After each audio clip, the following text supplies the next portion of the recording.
Europe 1. Les différents acteurs de la politique de la ville se retrouvent aujourd'hui à Paris autour de leur ministre Julien Denormandie.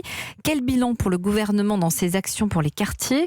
Nikos, vous recevez ce matin Philippe Riot, le maire communiste de Grigny dans l'Essonne, l'une des villes les plus pauvres de France. Avec d'autres élus de terrain, c'est lui qui avait lancé un appel à l'État pour venir en aide aux banlieues. Bonjour Philippe Riot. Bonjour. Merci d'être avec nous. Votre appel remonte en fait à 2017. Un an plus tard, Jean-Louis Borloo présentait un plan d'action pour mettre tout ça en musique. Il s'était fait cadrer, on le sait, on l'a dit ce matin, par le président Macron. Et son rapport avait fini au placard. Mais aujourd'hui, on a l'impression que les choses bougent. Finalement, ce sont 64% des mesures proposées à l'époque qui sont appliquées. C'était du temps perdu, du temps gâché ? Oui, il y a une incompréhension, un gâchis, un élan brisé d'une mobilisation nationale qui était née de l'appel de Grigny et qui s'est trouvée sur le perron de l'Élysée, donc de la République. Mais vous l'avez dit, nous sommes dans une période de rebond, de relance, ouais. Un stop and go. Mais on va y aller. Dans ce plan Borloo, beaucoup d'idées venaient directement du terrain des élus. C'est pas le cas aujourd'hui ? Si, la force de ce mouvement qui s'est cranté avec Jean-Louis Borloo, repose sur 3 piliers très forts et qui étaient novateurs. Il y avait un consensus transpartisan sur le diagnostic et sur un certain nombre de solutions qui étaient imparfaites, incomplètes, mais jamais dans l'histoire de la politique de la ville il y avait eu ça. C'est quoi un consensus transpartisan ? C'est-à-dire que nous étions des élus locaux de droite et de gauche.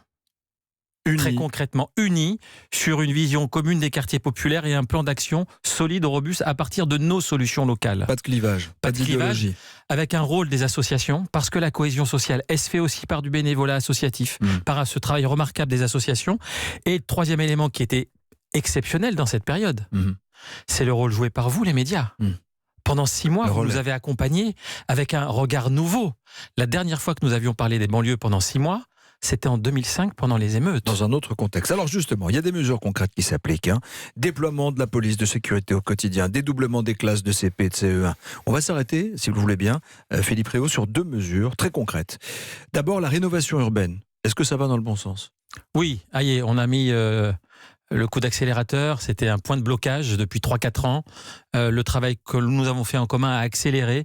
C'est une machine aujourd'hui à projet. Il faut qu'elle respecte les habitants, mais elle est en marche. Il y a aussi les cités éducatives. C'est la prise en charge des jeunes jusqu'à 25 ans dans les quartiers populaires. C'est quelque chose que vous attendiez aussi, j'imagine. Je reviens juste sur la question du logement. Oui. Grande prise en compte de la question des copropriétés dégradées, qui est le mal logement en France. Fondation Abbé Pierre, tous ceux qui travaillent sur ces questions le savent.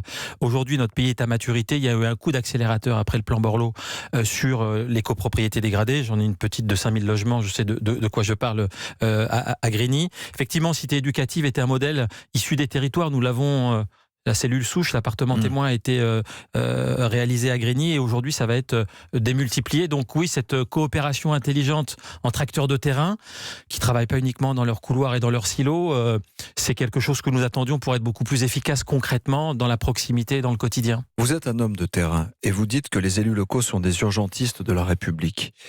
On voit qu'aujourd'hui les urgentistes des hôpitaux souffrent. Est-ce que les élus locaux souffrent aussi ? Évidemment. Lorsqu'il y a un manque de considération, un manque de respect, de l'absence de stabilité dans les moyens ou dans les outils qui nous sont donnés, nous vivons la même chose. Et beaucoup de respect pour les urgentistes actuellement qui se battent. 100, c'est du jamais vu en France.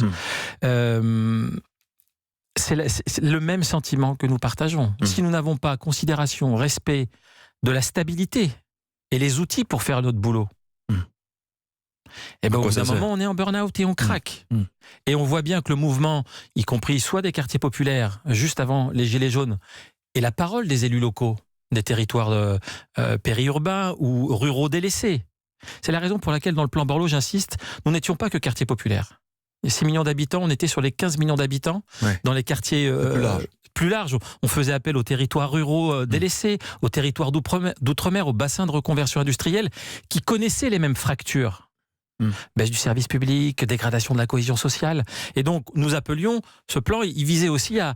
Voilà, on anticipait peut-être ce qui se passait. De quoi auriez-vous besoin aujourd'hui, Philippe Riot, vous, en tant que maire de Grigny ? Je le disais, il nous faut de la stabiliser. On ne peut plus continuer à travailler avec des moyens précaires dans des territoires qui sont extrêmement précaires. Donnez-moi un exemple, c'est quoi, quelque chose qui est précaire chez vous, dans votre quotidien ? Il y a bien évidemment la question financière. Il manque des sous. Il manque des sous et de la stabilité. Il faut arrêter de changer les règles du jeu tous les 4 matins. Encore. Encore. On change tout. Ça change tout à chaque fois et ça devient véritablement impossible. Passer son temps à faire et défaire, c'est ne pas faire. Vous allez rencontrer Julien de Normandie tout à l'heure, le ministre chargé de la ville et du logement. Vous vous réunissez aujourd'hui à la grande halle de la Villette. Le titre, c'est une grande équipe de la réussite républicaine. Bon, c'est de la com où on peut faire des choses véritablement. Écoutez, une période de rebond, moi je souhaite juste que sur la méthode, cette équipe de France, ça soit pas uniquement des acteurs de la politique de la ville et des quartiers populaires. Oui. L'équipe de France, c'est la France tout entière qui doit être mobilisée. Je le dis très clairement, le patronat, je le dis très clairement, les syndicats, je le dis très clairement, les médias. Vous avez un rôle déterminant sur l'image des quartiers et moi je compte beaucoup sur vous. Philippe Rio, vous êtes maire à Grigny dans l'Essonne, vous avez 44 ans, pourquoi vous vous êtes présenté? Pourquoi vous êtes allé au service des autres et vous n'êtes pas resté dans le privé? Parce que j'aime les gens et j'aime ma ville. Tout simplement. Tout simplement. Merci d'avoir été avec nous, vous êtes maire PCF de Grigny dans l'Essonne et puis on va suivre ce qui va se passer aujourd'hui lors de cette réunion de travail avec le ministre. Merci infiniment.